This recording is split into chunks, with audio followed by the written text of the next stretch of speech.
안녕하세요. 원양섭 변호사입니다. 오늘은 중대재해처벌법이 건설 현장에서 큰 효과를 거두지 못하고 있다라는 말씀을 드리고자 합니다. 내년 1월이면 이제 중대재해처벌법이 시행된 지가 3년이 되게 됩니다.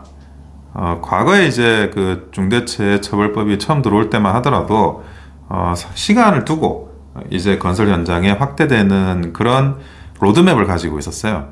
근데 올해 1월부터는 이제 법 적용 대상이 상시 근로자 5명 이상, 50명 미만 사업장까지 확대가 됐습니다. 건설업 공사금액 50억 원 미만까지 다 적용이 되죠. 사실은 전체 공사 현장이 이제는 중대재해처벌법에 적용 대상이 됐다고 봐야 됩니다.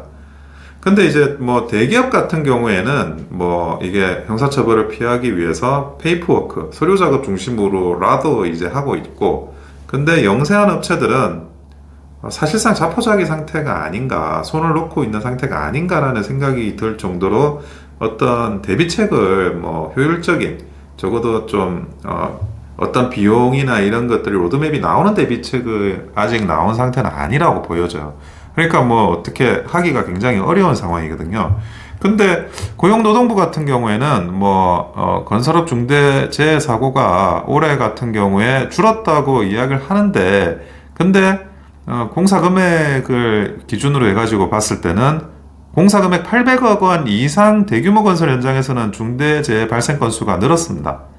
늘었고 전년 대비 69.2%가 급증했다 그러네요. 다만 이제 작은 현장에서 그런 중대재해가 줄면서 이게 전반적으로 약간 중대재해가 전체 현장에서 준 걸로 이렇게 판정이 된 건데, 근데 아시다시피 건설 현장, 건설 경기가 굉장히 한파를 맞고 있습니다. 저는 건설 현장 자체가 줄어 있다. 건설 현장 자체가 줄어 있기 때문에 지금 이제 중대재해 건수가 전년 대비 조금 줄었다고 하더라도 그것은 건설 현장 자체가 준 거지, 그 현장마다의 어떤 그런 중대재해 건수가 의미있게 이 중대재해처벌법으로 줄었다는 생각은 하진 않고, 그리고 많은 분들이 중대재해처벌법 시행 이후에 어떤 자료에 의하더라도 이것이 중대재해를 막는 그런 방지책으로 효과를 거두고 있느냐, 지금까지 그런 거에 대해서 의문을 가지고 있고, 아직까지 확인된 건 없다라는 게 전반적인 평가입니다. 물론 이제 전체 건설 현장으로의 확대는 이제 올해가 1년이죠. 1년째고 내년에도 있고 내후년에도 있을 겁니다. 그래서 단순히 아직 1년을 다 채우지도 않은 상태에서 이런 말을 하는 건 조심스러울 수는 있어요. 하지만 앞으로도 그 사례를 이제 계속 추적을 해봐야 될 필요는 있지만 현재까지 그렇게 의미 있는 개선책은 나오지 않고 있다는 거죠.